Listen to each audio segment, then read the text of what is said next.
Hello बच्चों, कैसे हो सब लोग। आज अगली क्लास में हम व्युत्क्रमणीय फलन पर आधारित कुछ उदाहरण लेंगे। देखिए क्वेश्चन नंबर उदाहरण 29, ठीक है, 23 है कि 29 है, 23 है।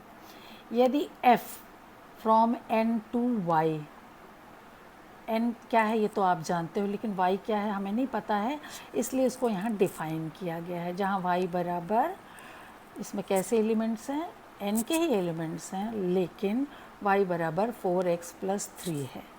4x प्लस 3 का मतलब अगर x का मान 1 है तो ये 7 होगा, 4 एकम 4 धन 3 है। अगर n का मान 2 है तो ये 11 होगा, ठीक। n का मान 3 है तो ये 15 होगा, ठीक है। तो n का मान है 1 2 3 और y है 7 11 15, इस तरह से, ठीक। अच्छा, क्या है ये n टू y में है, जहाँ y ये है, उसमें f(x) बराबर 4x प्लस 3 द्वारा परिभाषित है। ये फंक्शन कैसे परिभाषित है, f(x) बराबर 4x प्लस 3 द्वारा परिभाषित है। तो सिद्ध कीजिए कि f व्युत्क्रमणीय है। पहली बात सुनिए, f व्युत्क्रमणीय सिद्ध करने के लिए हम दो तरह से सिद्ध कर सकते हैं। या तो हम f को 1 1 ऑन टू सिद्ध करें, 1 1 भी एक भी सिद्ध करें और आच्छादक भी सिद्ध करें, दो स्टेप है ना।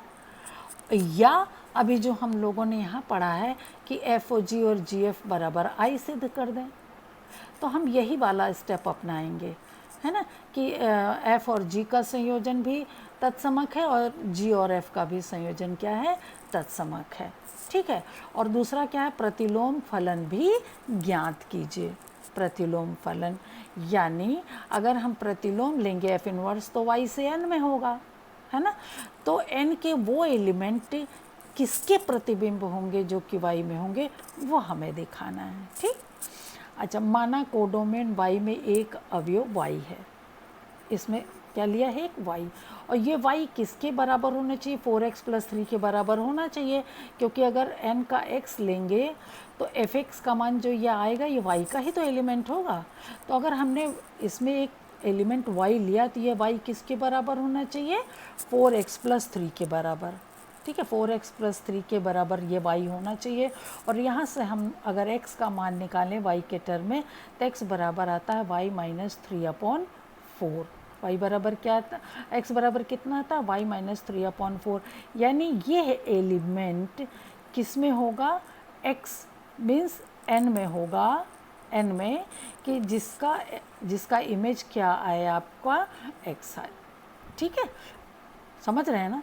तो इसलिए अब एक फलन लेते हैं y से n में, कि जिससे जी वाई, चूँकि y है ना, तो जी वाई बराबर कितना होगा, y माइनस 3/4। आपने यहाँ निकाला था कि अगर x यहाँ पहले एलिमेंट x हो तो x का मान कितना आना चाहिए, y माइनस 3/4। x की जगह अगर y लेंगे, है ना, जी वाई का मान कितना होना चाहिए, y माइनस 3/4। ये किसका एलिमेंट होगा, n का। x किसके एलिमेंट है, n के, है ना। x किसका एलिमेंट है, n का है, तभी तो f(x) बराबर 4x प्लस 3 आया है। और अगर हम इसको y कर दें तो x का मान कितना होगा, y माइनस 3/4। ये किस में होगा, n में होगा, है ना। तो यानी जी वाई बराबर y माइनस 3/4 द्वारा परिभाषित करने पर, अब देखो तुमको जी वाई भी पता है और f(x) भी पता है, ठीक। अब हम GOF और FOG दोनों निकालेंगे। यहाँ हम लोगों ने GOF/x निकाला, मतलब x के ऊपर हमने इसका प्रतिबिंब लिया f और g के संयोजन का। तो कैसे लिखते हैं f और g, किस तरह से, पीछे हमने बताया है परिभाषित। g लेंगे और o हटाएंगे और o की जगह ये दूसरा ब्रैकेट लगाएंगे, उस ब्रैकेट के अंदर f(x) लिखेंगे, ठीक। f(x) का मान क्या पीछे दिया हुआ है आपको पता है, f(x) बराबर 4x प्लस 3, f(x) बराबर 4x प्लस 3। तो f(x) हट जाएगा, पूरा f(x) हट के क्या आ जाएगा, 4x प्लस 3, और g तो ये रहेगा ही। अब ये gy है, समझ लो ये क्या है, gy, और gy किसके बराबर है, या gx जो परिभाषित है, अगर यहाँ x लिखेंगे तो यहाँ x होगा, y होगा तो यहाँ y होगा। परिभाषा क्या दी है, gy बराबर y माइनस 3/4, तो ये y है, y माइनस 3/4। y की जगह ये पूरा पूरा लिखा जाएगा y माइनस 3/4 और ये 4 नीचे 4 है बच्चा, ये नीचे है 4, 4 कैंसिल हो जाएगा तो क्या बचेगा x बचेगा। ठीक, और ये किस में लिया है, f पर लिया है। f कहाँ से है, n से y में है, इसलिए इसको i n लिखा जाएगा। ठीक है, और दूसरा g का संयोजन f से लेंगे यानी FOG। FOG हम y कोई एक एलिमेंट y ले रहे हैं, x भी ले सकते हैं, y भी ले सकते हैं, जो कि y से n में है इसलिए हमने y ले लिया। ठीक, तो f o हटाएंगे और पूरा पूरा ब्रैकेट gy लिखा जाएगा। ठीक है, नेक्स्ट gy किसके बराबर है, y माइनस 3/4। आपने यहाँ देखा ना gy बराबर y माइनस 3/4। ठीक, अब ये बच्चा fx, ये पूरा पूरा x की जगह लिखा जाएगा, है ना। और क्या है, fx का मान क्या है, 4x प्लस 3 था, तो 4x की जगह y माइनस 3/4 प्लस 3, 4 कैंसिल हो जाएगा, यहाँ से 3 कैंसिल हो जाएगा, तो कितना आ जाएगा, y के बराबर, यानी FOGY बराबर y। ये भी तत्समक आ गया। IY होगा क्योंकि g कहाँ है, y से n में है, तो ये IY होगा, ये IN होगा। इसका तात्पर्य हुआ कि f व्युत्क्रमणीय है क्योंकि FOG बराबर GOF, और फलन g फलन f का प्रतिलोम है। g बराबर कितना होगा, f इनवर्स, किस में होगा, y से n में होगा, तथा f इनवर्स y बराबर y माइनस 3/4, क्योंकि gy किसके बराबर है, y माइनस 3/4। तो यहाँ पर f इनवर्स किसके बराबर हो जाएगा, चूँकि वो g के बराबर है, तो f इनवर्स y बराबर y माइनस 3/4। ये प्रतिलोम फलन है। ठीक है, f का प्रतिलोम क्या है, f इनवर्स y, और परिभाषित कैसे है, y माइनस 3/4। अब इसी तरह कुछ कुछ उदाहरण, और जितने ज़्यादा उदाहरण करेंगे उतना ही आपको कॉन्सेप्ट क्लियर होता जाएगा।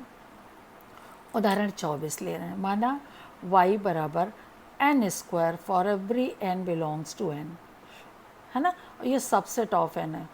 पता है n में कैसे एलिमेंट्स है, 1 2 3 4 5 6 7 8, और y में कैसे होंगे, 1 का स्क्वायर 1, 2 का स्क्वायर 4, 3 का स्क्वायर 9, यानी 1 4 9 16 ऐसे होंगे, 1 4 9 16। तो ये n का तो सबसेट होगा कि नहीं, समझ रहे हैं कि नहीं। n में तो बहुत सारे एलिमेंट हैं और ये सब भी n में है, लेकिन और बहुत से नहीं हैं, तो इसका मतलब ये पूरा y क्या है, n का सबसेट है।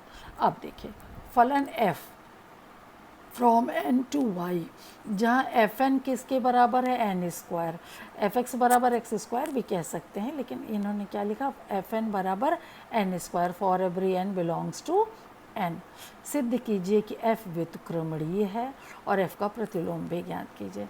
f व्युत्क्रमणीय सिद्ध करने के लिए हम क्या कर सकते हैं, दो तरह से कर सकते हैं। हमने बताया कि या तो इसे 1 1 on 2 सिद्ध कर दें, या GOF बराबर FOG कर दें। ठीक, और प्रतिलोम भी ज्ञात करना है, जैसे हमने पिछले क्वेश्चन में किया था। अब चूँकि fn बराबर n², माना कोड डोमेन y में एक अवयव है जो n² के बराबर है, एक अवयव y, यहाँ एक अवयव y है जो n² के बराबर है, तो y बराबर n² करने से n बराबर क्या आएगा, √y आएगा। अब फलन एक g लेंगे जो y से n में है, y से n में, y से n में, तो y में एक ऐसा एलिमेंट होना चाहिए जिसका वर्गमूल क्या हो, इधर हो, क्योंकि y में सारे वर्ग हैं, तो उसका प्रतिबिंब क्या होना चाहिए, यहाँ पर उसका वर्गमूल होना चाहिए, क्योंकि n बराबर √y आया है, n में जो भी एलिमेंट होगा वो y का क्या होगा, √ होगा। ठीक है ना, तो ये इसके द्वारा परिभाषित करने पर हमने GOF n निकाला। तो बताया है GOF n कैसे लिखा जाएगा, G लिखिए, O को हटाकर ब्रैकेट लगाइए, ये बड़ा ब्रैकेट लगाइए, या आप छोटा ब्रैकेट ही थोड़े बड़े साइज़ में लगा दीजिए और FN लिख दीजिए। FN किसके बराबर है, n² के बराबर, FN पूरा हटाइए, n² लिखिए और G लिखा रहेगा, है ना। और G n² क्या है, GY √y है, तो G n² क्या होगा, n² का √ यानी n होगा। देख रहे हैं ना, y का √y है तो n² का √n। ठीक, ये किसके बराबर होगा, i y, f के लिए f का संयोजन ले रहे हैं और f कहाँ से स्टार्ट है, n से स्टार्ट है, तो ये in लिखा जाएगा। ठीक है। अब जी ओ एफ ले रहे हैं वाई पर, जी ओ एफ वाई पर, जी कहाँ से स्टार्ट हो चुके वाई टू एन है, इसलिए हमने यहाँ वाई लिया, ओ को हटाया, ब्रैकेट लगाया, जी वाई लिखा, और जी वाई का मान क्या है, अंडर रूट वाई है ना। जी वाई का मान क्या है, अंडर रूट वाई।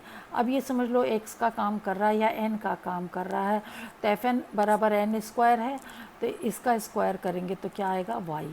क्योंकि ये क्या है, वाई से एन में है, तो इसको आई वाई लिखा जाएगा, तत्समक आई वाई माने तत्समक। इसका मतलब ये भी तत्समक है और ये भी तत्समक है। It means g o f बराबर एफ ओ जी, यानी एफ क्या है, व्युत्क्रमणीय है, और उसका व्युत्क्रम क्या होगा, जिसका तात्पर्य है कि f क्या है, व्युत्क्रमणीय है, और g उसका व्युत्क्रम फलन है, यानी f इनवर्स है। ठीक, तो f इनवर्स बराबर y से n में, such that f inverse y बराबर रूट y, जिसको हम लोगों ने जी वाई लिखा था, चूँकि g ही f इनवर्स के बराबर है, तो f इनवर्स y बराबर रूट y है, इसका व्युत्क्रम फलन है। ठीक, एक और उदाहरण लेते हैं, उदाहरण 25। अच्छा, इसको कल बताएं, क्योंकि इतना दोनों समझने में आपको टाइम लगेगा। ठीक है, चलिए इसको हम कल बताते हैं, और कोशिश कीजिए कि आप इसको खुद भी समझने की कोशिश कीजिए, लेकिन थोड़ा सा ये कठिन है, इसलिए हम इसको कल बताएंगे। ओके बच्चों, थैंक यू।